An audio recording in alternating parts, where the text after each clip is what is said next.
All right. Hello, everyone. Welcome to this other evening of free and unconditioned knowledge share. We're here 6:30 in the evening, and I thought I would do an addendum on what we talked about in the last stream. For those of you who are watching these, it's going to be something that, if you haven't watched the episode that I did before, is going to work regardless. If you did watch the episode before, it's going to expand on what we talked about. The suite of plugins we are talking about is called IVORY5. It's made by a company called Acustica Audio. Acustica is famous for their own process of capturing the sound of analog units and bringing them to digital. They don't follow a component to component approach. They don't quite follow a sort of black box approach, but they have their own proprietary methodology of doing that. So they develop plugins. One of their suites of plugins is called IVORY5. A lot of people watching this probably already know. And one of the plugins in this suite is called IVORY5, obviously Dynamic EQ, which is a topic in itself. And I found that a lot of people have naturally developed issues with these plugin. They're not, they're not good friends with it, in a way or another. But that's because the plugin itself emulates a device that does not inherently exist. It's not there. It's a dynamic equalizer that makes use of two EQs from the IVORY suite and a compressor to achieve dynamic equalization. So, if you are used to, if you are used to normal dynamic EQs that are, available from a lot of people, a lot of sources and stuff, you will be prone to use these plugin. I wouldn't say in a wrong way, but it's going to be in a way that might hinder your ability to figure out how this thing works. So I thought we would do a special edition on this plugin because I know a lot of you love it. A lot of you heard from other friends that it's a very good plug to use, but haven't still figured out how to use it. In doing so, in my interest of sharing knowledge that goes past this or that product, for as much as I love what I showcase, I don't want to teach you anything that is appropriate to one plugin only. Because for as much as it can be the most amazing trick of your life, your music career will take you to universes that we still do not know. And the tools will change, the music will change, the musicians will change, your colleagues will change. But if you learn principles and methods, you're gonna be able to jump from one gig to another and adapt yourself. Remember, to survive, you need to adapt. So what we're gonna learn here works fantastic for this plugin. It's gonna work for anything else. It's a concept. So it's a win-win. We get both, things to work. That's great. What do we have here? I think we're gonna start with a quick overview of this plugin, because the interface, if you know it, you're gonna be able maybe in the future to skip chapter, but if you don't know it, it's quite overwhelming at first, but it's super simple. I talked about it in the full suite explained video. I'm gonna go over it once again. This plugin is comprised of three components. One is an EQ called EQ-A, one is an EQ called EQ-B, which A is at the top and B is at the bottom, and then you have the blue knobs, which are the compressor part, dynamics part. Then you have Control D, so C is the compressor, conveniently, because it's a C. It's the letter it starts with. And Control is actually section D. So look at that, they split it with lines A, B, C, D. I think you're already feeling better in terms of orienteering. How is the EQ made?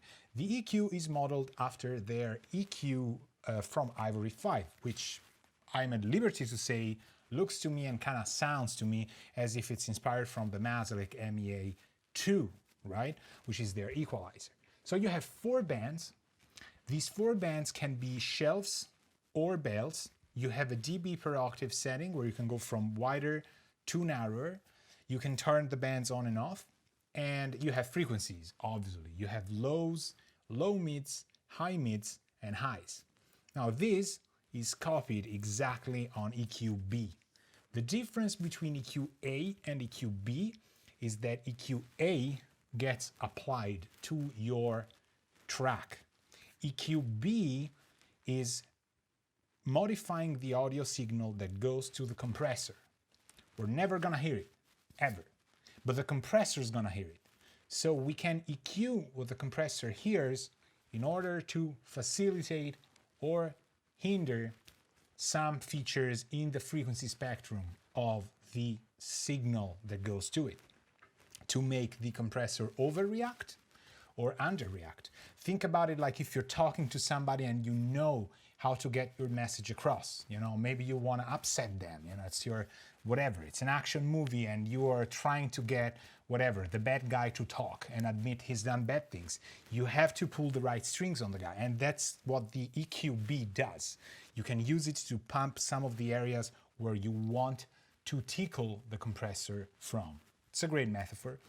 The compressor C, the blue ones, has the usual controls, and it's modeled after the IVORY5 compressor, which is inspired from the compressor that Mazarek makes, the single band compressor. There's a couple things that you wouldn't find on the compressor that are SOA, which also has the OVF LED, and stereo link, which I think the original unit doesn't have. I think it's a dual stereo, but I don't remember if it does have a link or not. Maybe it does. Then there's Control D, which is where A and C gets connected.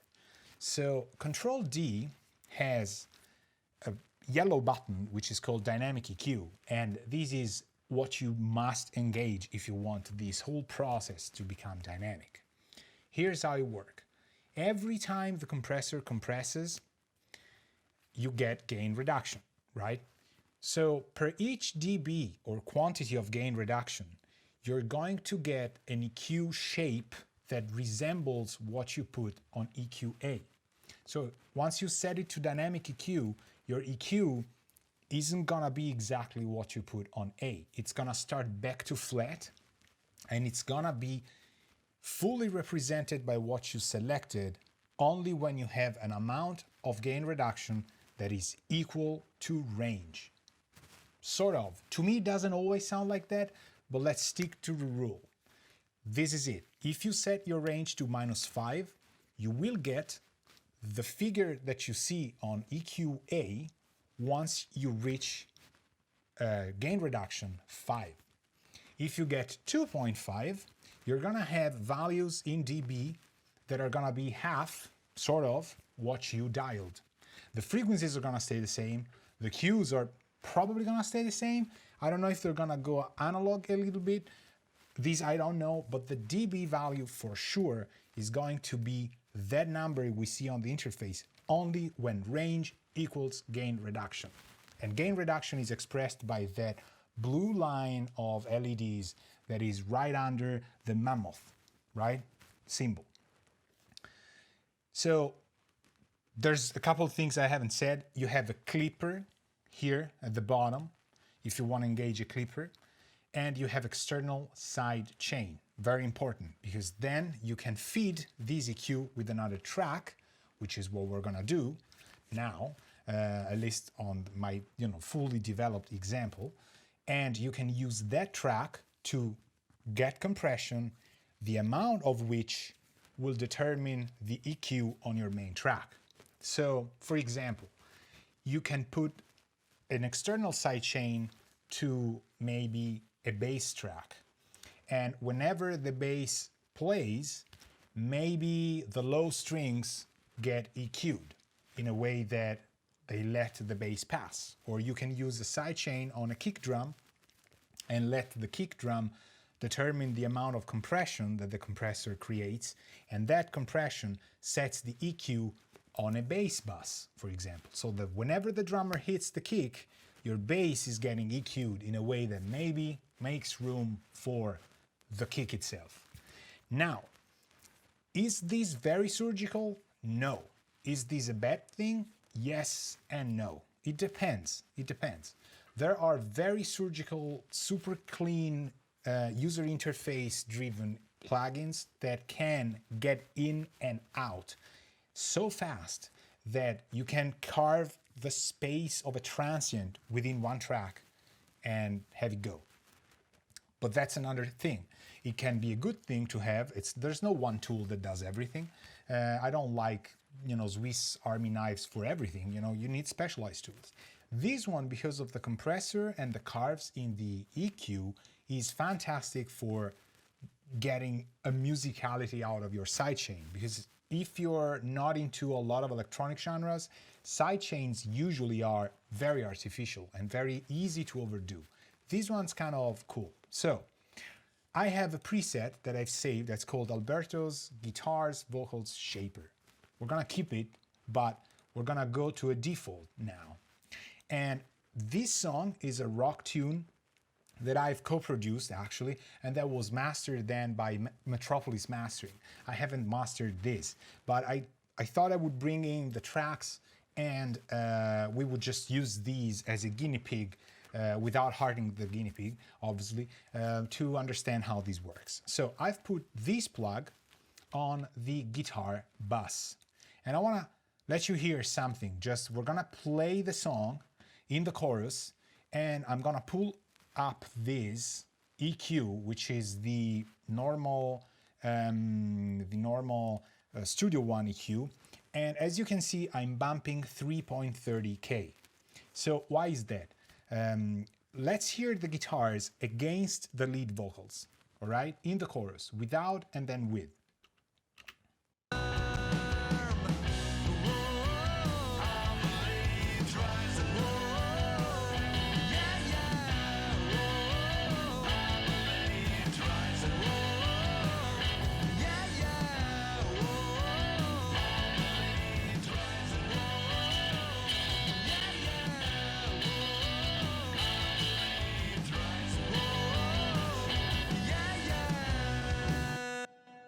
So if you have guitars that are crispy in the 3.3 to 4, whatever range, there's no rule, but around that area, the green bell that I've designed, you're gonna have a hard time understanding the lyrics of a rock tune.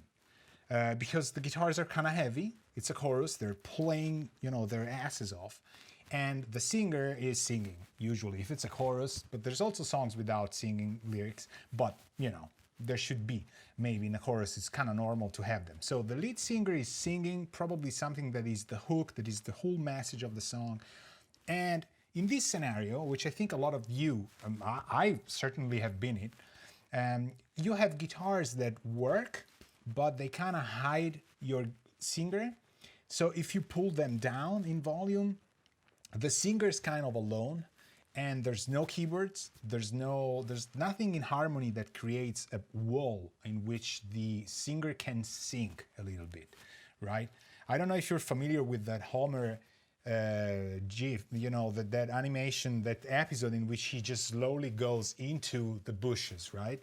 That's the perfect metaphor for how vocals should be in a tune. Sometimes you gotta have a Homer that is almost fully invisible. Some other songs, maybe in pop, you have the guy maybe standing a little bit more in front of the grass, right, of the bush. But there is a specific level that genres usually kind of like. If it's a rock tune, the vocals are a bit sinking into the guitars and the harmony instruments. And if it's a pop tune, maybe the vocals are up front. But there's a balance, for sure. So this balance is great to be respected, and sometimes it's kind of hard to get things to work. You would like the guitars to be cutting through, but you also would like the vocals to cut through, and it's a fight against, volume. And that's the worst thing you can do. So what we're gonna do now is we're gonna use a dynamic EQ to make sure that whenever the lead vocal's singing, the guitar bass is being carved in the 3.3. And that's a perfect scenario for the Ivory EQ, which we're gonna set from the get-go, from 0. So you're gonna see how I do this from the start. The first thing I've done is I've instantiated, it's a super cool word to use, an IVORY5 dynamic EQ on the electric guitar's bus, because that's where we want to use it. But the second thing I've done, I've selected the lead vocal bus as my sidechain bus. So we're gonna have the compressor listen to the lead vocals, we're gonna have the plugin work on the guitars. Every time the vocals sing, we're gonna get compression and the guitars are gonna reshape themselves. Every time the vocals go away, the guitars are gonna be back in full.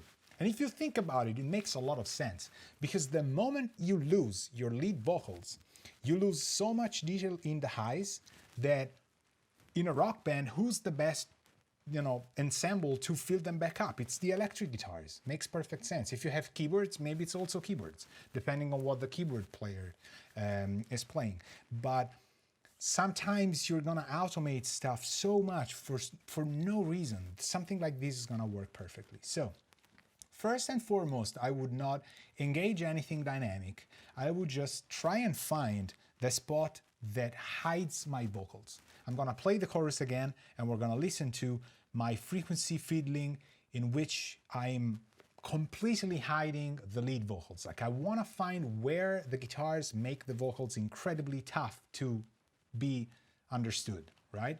And I already know it's 3.3 something.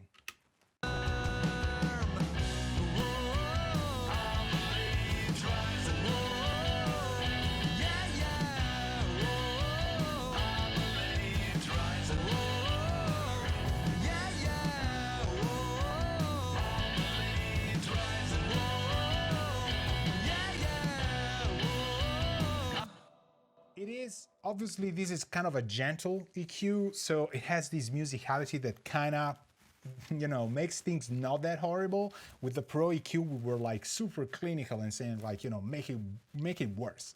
This is not as horrible, but you hear what is called masking. This is a masking effect. We're getting these harder to understand kind of vocals.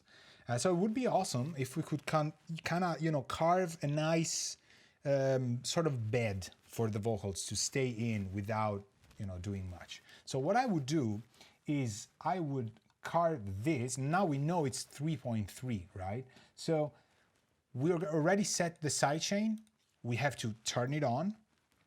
And what I could do is maybe just use the same band on the B EQ and pump it up instead, right? So highlight these two, for example, these 2 dBs or something like that. Nothing is going to change if I listen to it again. The only thing that I will have is I'm gonna have a -1 dB on the guitars. So let's try and fine tune it to a point where we like, but kind of makes 0 sense because this is still a static EQ with no compression. So you wouldn't be using this plugin to its full extent, but just so that we hear the guitars to a point where we like.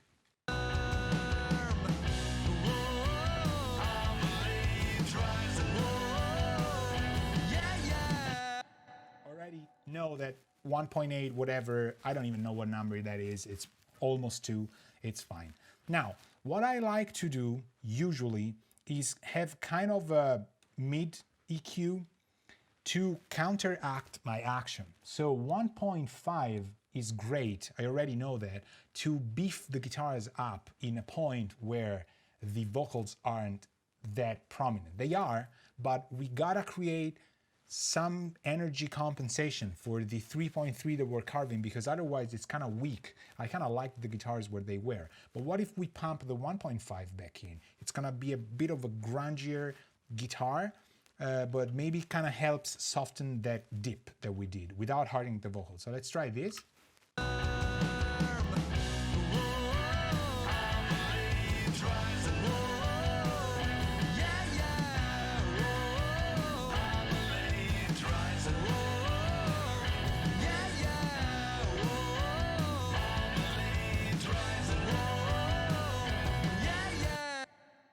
I actually think that 1.5 is great. I know because I tried this beforehand, and the 5C72 is also great. So we're carving 3.3, but we're pumping up the 1.5 and the 572.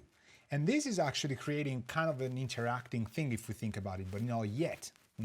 This is gonna be great, but it's still static.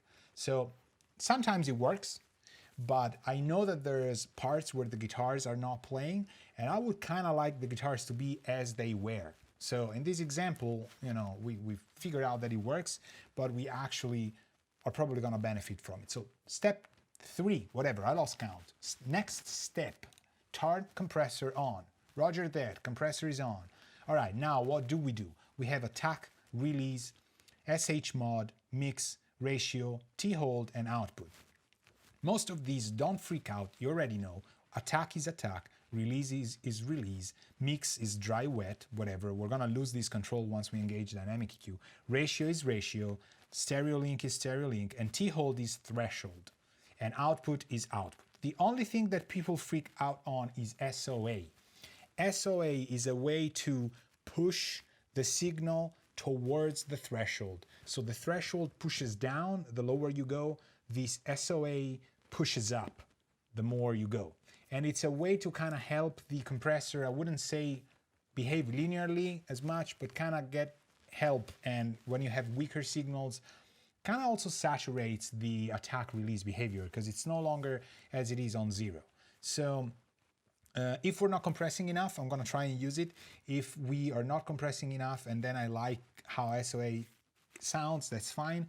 Otherwise, we can pump the B EQ to get a louder signal, or we can send more signal through the sidechain send level, obviously, because right now we're sending what, 0 dB, so we're a unity. Maybe we need more. We can pump up the send to the from the fader, right, from the actual channel. What else? Nothing else. Let's engage compressor and let's find out a setting that generates kind of a 2 to 3 dBs of compression, whatever. So.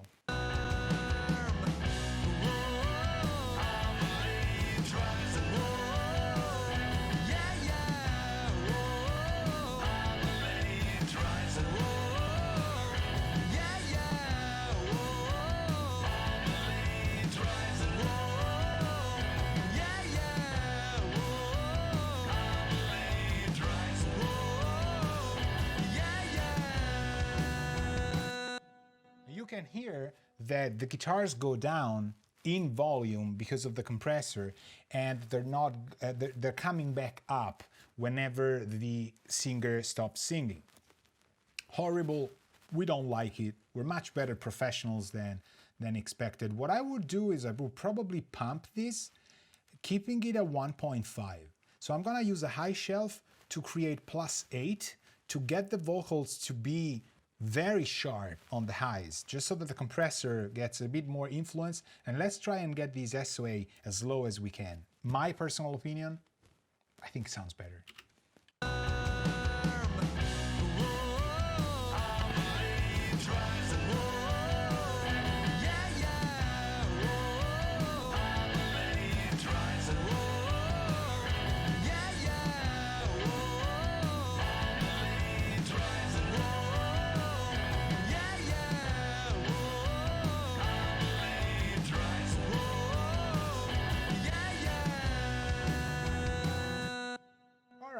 All right, so I think SOA 6 doesn't sound bad. So far, we're there. We can hear the guitars go down, the vocals go up. That's not what we want, but it's kind of working. We're getting a couple dBs of compression. I'm compensating. Now, the magic. The magic being dynamic EQ turned on. So now, we're still gonna get compression, but the EQ up top is not gonna stay static as it was before. It's gonna stay at flat, and it's gonna get towards the figure that I've dialed the more we get compression. Now it's just a matter of fine-tuning the range.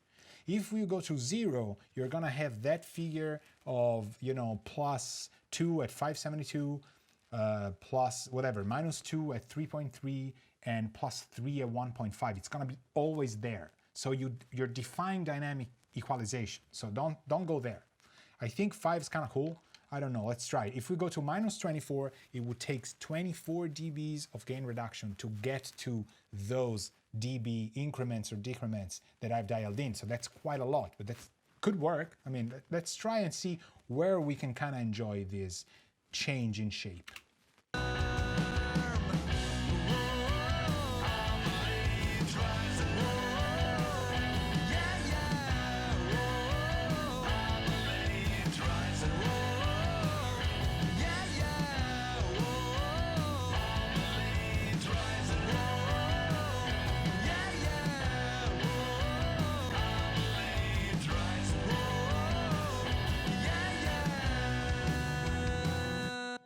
We're there. Let's try again without and with. And that's, if you're like me and you heard this, I don't want to take full merit, but you're gonna go like, I wish I knew this. It happened to me, and I hope I'm passing this sort of, you know, surprise to you, because it's so much more musical now. The guitars are kind of watery, and we don't need that much. You just need a little bit. And you can either fiddle with the range, which is a global behavior, or you can even fine-tune the bands. And don't be afraid to put a band at -8, for example, because maybe if you have a range at -20, you're only barely shaving that. So that's why it's nice. You can, you know, flip-flop the things. So let's try without and with, and fine-tune it better.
I mean, come on, like the guitars are growling now. They're like, they don't give up, but they know where to step and where not to. It's just, I find it cooler. And I also think that like such genre, once you pass guitars, once you pass drums and bass, I mean, what you're left with, there's just the guitars. It's a rock band. So there's guitars, guitars, guitars. And funny enough, you know how many guitar tracks are here, especially in the final part? 2/3 tops. It's an AC30, my AC30 from 1979, beautiful amp, 2 mics on it, and then a Princeton reverb that also have great amp too. And I think we doubled the Princeton reverb just to make that alarm clock kind of sound guitar that goes like ta-da-da-da, ta-da-da-da. It has the same rhythmic pattern that the alarm clock has, right? And we wanted to make it a little bit obnoxious. So this creates a sort of an automation and things that are very euphonic to me, and they kind of let the mix develop by itself. And this is to me the best. When this happens and I'm not called upon doing all the tiny carves and all the little automation things, I am golden. You know, I don't want to have a client here for hours that is going to say like, well, now minus 0.1 less, plus 0.2, or maybe was it 3? I don't remember. I don't even know anymore. You decide. So you go back to it and it's like, you know, you don't know. What we did, which I didn't kind of point out, is that the attack is 3 milliseconds. Why? Because I want the vocals to kind of pass through for the first consonants, and then I want the guitars to be, you know, kind of carved. Those 3 milliseconds are kind of cool because they avoid how can I say that? They kind of make the guitars kind of tougher to hear that they're getting sort of mangled, because as long as those 3 milliseconds reach our ears, we kind of get the idea that the guitar is like, you know, it still has impact. If we move it to 10, 30, 100, I think it's gonna be too slow. We could try though, we could try 10, we could try 1.2, so something a little more, or 1.4. Maybe this is gonna push too much down. If it does, you know what we're gonna do, because it's still a 1.4 ratio, so that's very gentle. That's why it doesn't sound bad. I'm gonna try and move SH mod. That's gonna alter the natural compression transient, like the slope factor of the compressor, to being regular to the unit, like faithful to the emulation of the analog. I think 1 is gonna make it more relaxed, and 3 and 4 are gonna make it more like easier to steeper to go up. I have no idea. Maybe it's the opposite. But let's try and find out first how this setup sounds.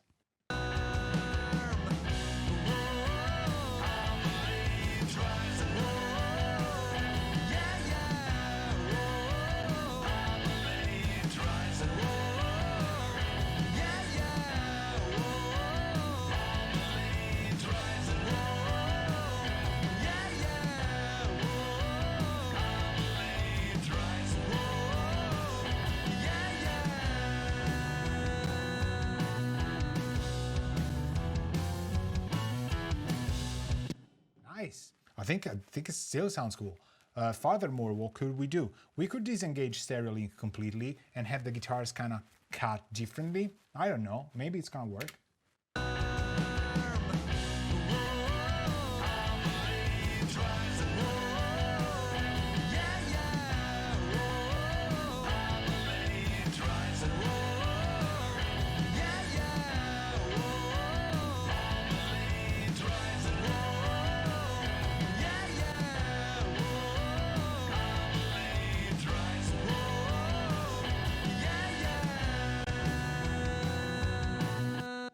If it's a placebo effect, I kind of like it completely stereo linked off, but I usually like a lot of stuff not linked. So, you know, it works. It works. What else? What else? Should we do this on kick and bass? Maybe as a last 3-link factor. We're gonna keep this. Let me see how far I was from my amazing preset that I created 2 minutes before coming on stream, just to make sure that, you know, I looked sharp and awesome to you. Ready? Go. Okay, well, it's probably completely different, but now I've lost the other one forever.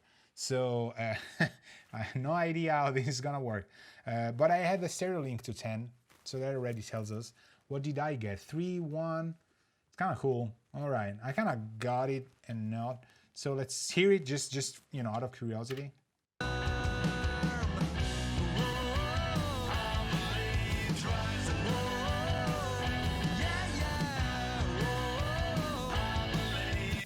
kind of like it. I gotta say, maybe this is better.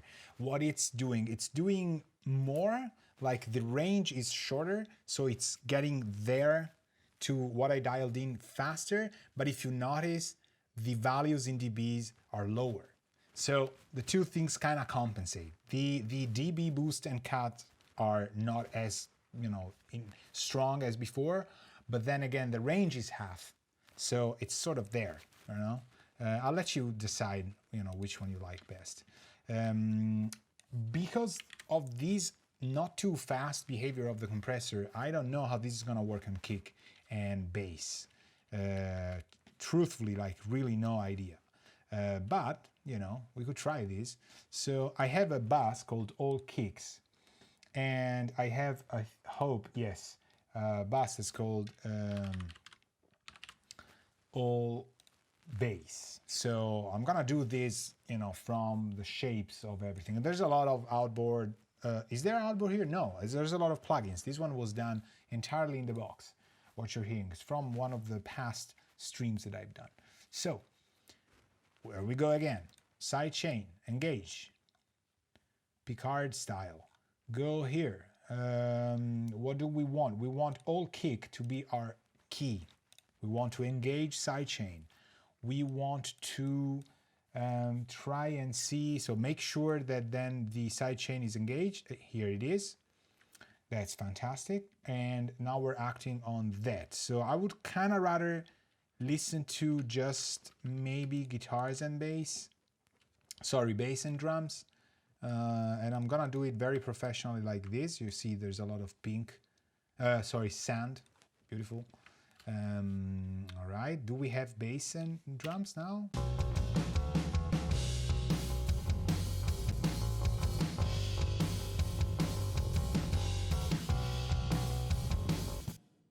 Honestly, I don't think this would be necessary, but you know, because the kick has that sample that is just completely outside the bass realm of lows.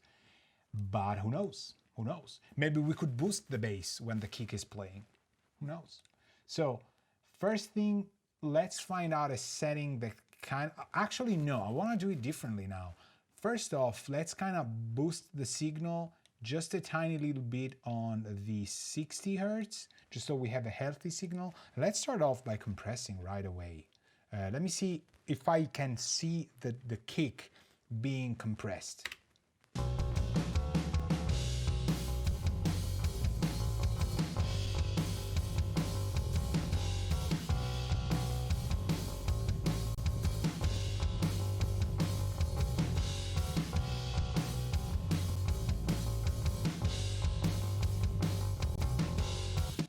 SH mod looks faster to me, looks a little bit more artificial, but it might be useful. So that's a good thing to remember.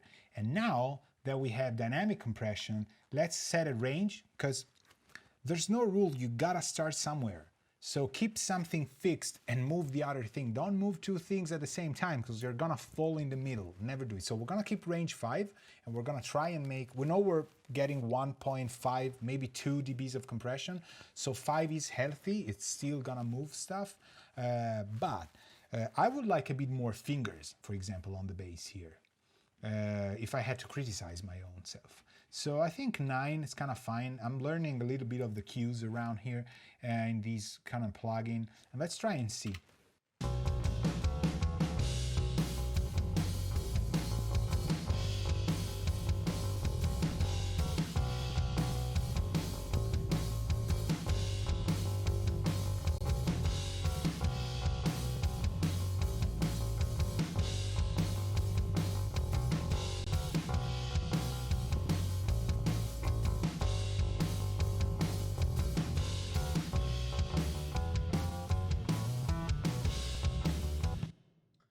There's a lot of things we could change. I mean, without guitars, I actually kind of liked to pump the 60 hertz on the bass.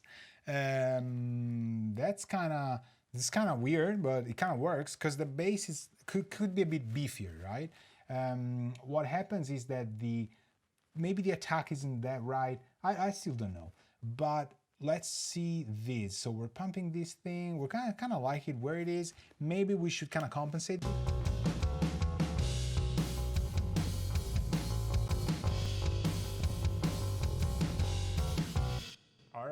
Now it makes sense. Suppose you want a beefier bass. Suppose you want a beefier bass. That's like, okay, I know what to tell you. Suppose you want a beefier bass 3 times in a row. Now I think I got the message across. But when you're pushing volume, it kind of doesn't sound, it makes the drum kit overwhelmed, or it sounds like it's detaching itself. Imagine it's stoner rock, which is a genre I've mixed to oblivion and I love. I've learned from, I gotta say, like I had a great experience with some of the best stoner people, the people who invented it. And I gotta say, bass rules the kind of drive of those songs more than we would think, even if guitars are obviously super important. So if you want it beefier, but you can't really make it with volume. Parallel compression isn't working. You want something subtle that keeps the bass with the band, but makes it cooler. This could be it. This could be it.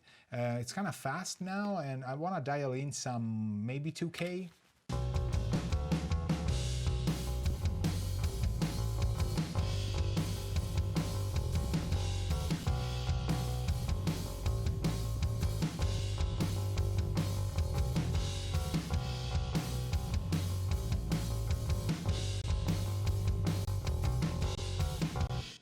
You hear how it's getting compressed? So some of the small notes, I think you heard it, there's a couple notes that are syncing in the mix. So I'm curious now with guitars, because that's gonna be cool. I think it's gonna sustain much better now than before.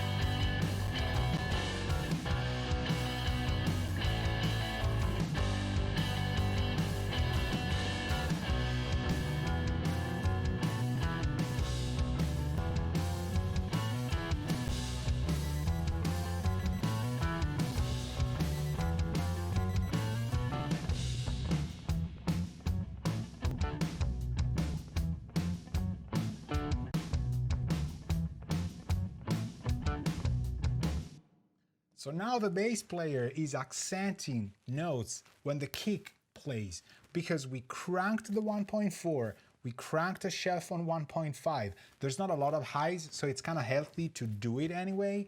It's not overwhelming the guitars. Could be maybe that the vocals get bothered a little bit. I didn't bring them in, so it's now out of context, but there's also a bit more body and a bit more fingers. So it's a general beef up that happens in the time that the kick develops. So 10 milliseconds after the kick hits for 0.2, so 200 milliseconds, the bass is kind of beefier. So now we have a much more dynamic bass within the realm of the mix. Last tip, I moved the output of a bit past 0. So every time we're compressing, we're also counter expanding. We're going upwards now.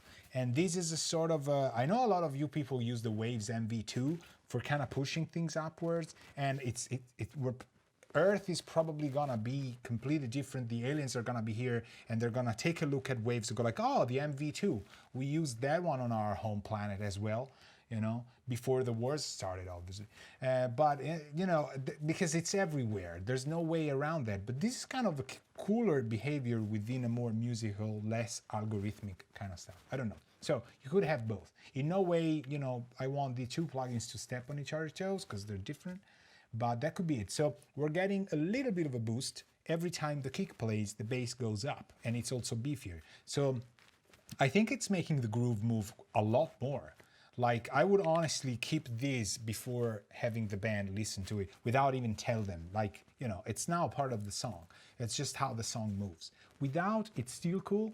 The guitars are still cool, but it's not as moving. I don't know. So it is plenty capable of doing this kind of musical euphonic behavior without being too clinical. And, you know, so it works. It works. There's really nothing else that I have to say about it. We did two examples. We did guitars against vocals for the P-low effect, you know, to sync the lead vocals in the mix, which is a very sought after thing. And then we did the bass against the kick, which is another famous sidechain situation in which you're gonna find yourself. These tips are awesome for low level listening versus high level listening. Last thing I want to say before I go to dinner is how many times you listen to music at low volume and you think it's cool, then you blast it off and something's kind of not right.